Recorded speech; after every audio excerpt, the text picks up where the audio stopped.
Born in the hood of America, a young boy's life begins with both love and hardship. As an infant, he feels the warmth of his mother's care, but can see the chaos outside their door, from loud noises, adults arguing, and sirens. It becomes a normalcy as a bird chirping in the morning. His father was around for a short period of time, but was too deep in the streets and murdered in the same neighborhood on the same block.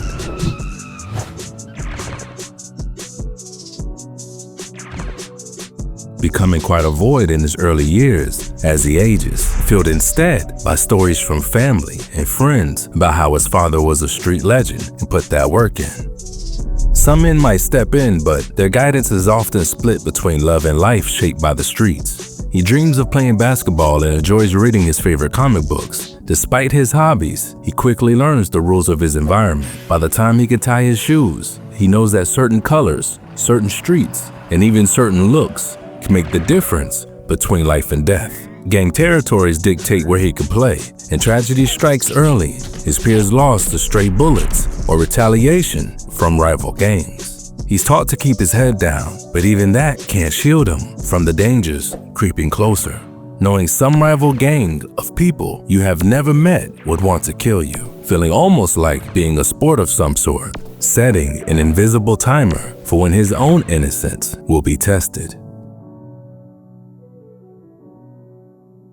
Adolescence arrives like a thunderstorm, and grief weighs heavy on his young shoulders from losing his friends to the streets, but has little space to process it. Vulnerability feels dangerous, and tears are often suppressed, replaced by an unspoken pressure to be tough. By now, the temptation being involved in gang activities is no longer abstract, it's survival. With his mother juggling multiple jobs just to make ends meet, he turns to the streets. In the streets, being unaffiliated means being unprotected, and the allure of having a family overshadows the fear of what the gang might demand.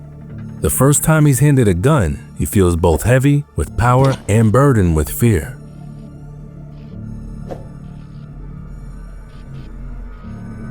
With his friends and OG's encouragement, revenge for fallen loved ones becomes an expectation. The influence of drill music becomes life's soundtrack, reflecting his reality. Even more, the world and social media glamorizes the life he's living, fueling his anger and aspirations, reflecting the chaos of his reality. Besides being eager to earn your own rep, a major part of that motivation are beautiful girls, who glorify the men who gain status through violence or money in the streets. Though, not all, but some of the girls, they consider a man approaching them with no motion or street cred a lame. But if you are somebody in the streets, you can get the baddest ones.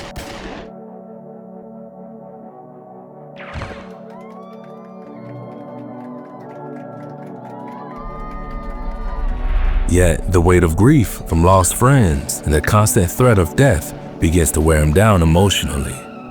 The stories of rappers who've made it from the block ignite a spark, but they also pull him deeper into the cycle, normalizing the violence and chaos.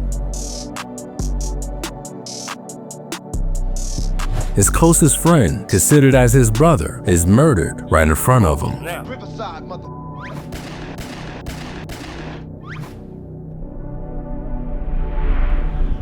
Taking his final breath in his arms.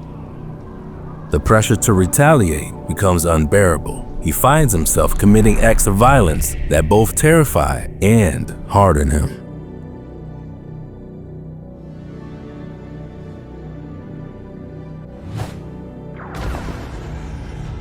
Killing becomes a grim rite of passage. Each act he justifies by the losses he's endured, wanting them to feel the pain that he himself has had to feel his whole life.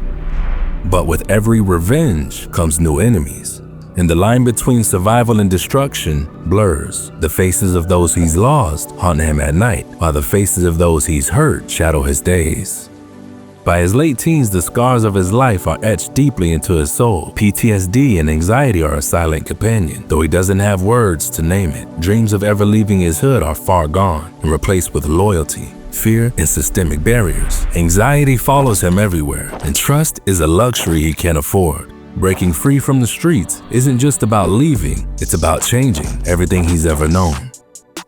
This might sound like a movie or far-fetched for most people's reality in America, but unfortunately, this is a common life for a lot of kids growing up in the hood. Which takes us to why Kingvon is not a serial killer, as labeled by several YouTubers who made videos like the ones you see here. When you think of a serial killer, you think of Ted Bundy, who confessed to 30 murders of innocent victims, or Jeffrey Dahmer, who murdered 17 innocent men and boys.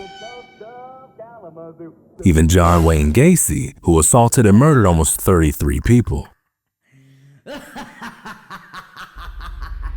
Before we break down why it's important to not throw around the serial killer label so easily, let's break down why Kingvon is not one. To start, if you were to simply use FBI's definition of a serial killer, which is a person who commits 2 or more murders in separate events at different times and often different locations, which doesn't include a lot of other important traits or context, because just by that definition alone, even a soldier serving multiple wars, killing enemies, would be considered a serial killer. But we know that's not the same. That's why even the FBI doesn't simply use that definition given and created a full 78-page report to define the title of a serial murderer. To do a deeper dive on why such a title doesn't apply to Kingvon, let's break down the traits that all serial killers do have. First, with motivation. A serial killer's motivation is usually personal, psychological, or pathological. Killing to feel power, control, sexual gratification, or deep-seated psychological urges. For Kingvon, his killings are motivated by revenge, retaliation, or defense within the context of a gang rivalry. These acts are often seen as part of an ongoing cycle of violence rather than stemming from internal psychological compulsions. Next, context. Serial killers operate independently, targeting victims based on personal selection criteria, such as vulnerability or symbolic value. The killings are unrelated to any larger social or group conflict, whereas Kingvon operated within the framework of gang dynamics and conflicts. His killings are part of a broader context of turf wars, revenge cycles, or protecting his gang status, which they would often say in raps about upping the score or get back. Next, cooling off period. Serial killers often have a cooling off period between murders, which reflects the psychological cycle of escalation, satisfaction, and build-up to the next crime, often seeming as if they develop an intense urge they can't resist over time. In Kingvon's case, his alleged killings may occur over time, but rather than an internal psychological need, he was often being taunted or threatened by his rival gangs, and it would be displayed all over social media to make matters worse. So this would not apply in his case or any gang member's case. Next, intent and targeting.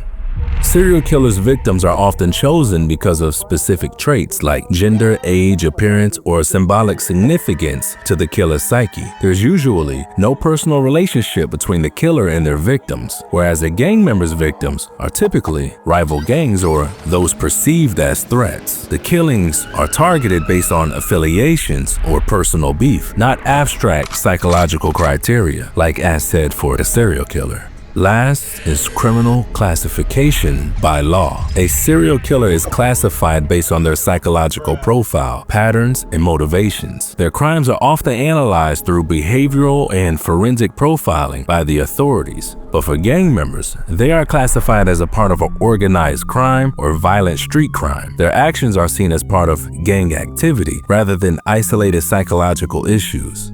In conclusion, we're not condoning murder, which is completely bad in every aspect, no matter which way you look at it. But in these cases, it is important to avoid labeling a gang member like Kingvon as a serial killer, because it oversimplifies the problem and misdirects where our focus should be, making it easier to ignore their systemic conditions like poverty, systemic racism, lack of resources, and broken community structures that create and sustain gang culture, whereas serial killers' motives often stem from severe psychological disorders or personal gratification. Though some of them also have bad upbringings like abusive parents as an example, gang violence is often a response to systemic issues such as poverty, lack of opportunities, and the need for survival in marginalized communities. Even in Kingvon's case, most of his alleged victims were threats to him or in the environment where violence was normalized. By labeling gang members as irredeemable and inherently evil, we risk losing sight of the root causes that drive such behavior. This approach not only diminishes the urgency to address systemic inequalities, but also takes away the empathy required to invest in solutions that can rehabilitate individuals and revitalize our communities. Instead of focusing on punitive labels, our attention should be on creating opportunities, addressing systemic poverty, and implementing programs to interrupt cycles of violence, ensuring we work towards a better and brighter future for those kids still trying to survive the same streets that Kingvon walked. Make sure you check out other videos on the channel. I hope you like this video. Make sure you like and subscribe, and as always, thank you for the support. I got a stick, make your whole shit jump. You can be a victim. You ride around with that little shit, but I got a big one. Switch it up, I ain't rocking with no ops. I shoot shots into your blocks, need no keys like locks. You tell a speech to those cops, real trees that's full socks. Straight cops won't hold top, said I don't know stop. I just go pop, victory slow bop. Yo ho give me slow top, shoot shots I don't box, but I'll be in your whole box. Kick dough I don't knock, no code is so hot. That's my brother, yeah, my other half. Scooby might shoot a dozen back. Sorry you can't get your cousin back. Mode just like we done struck a match. Get lit, lit, lit, lit, lit, lit, lit, lit, lit, lit, lit, lit.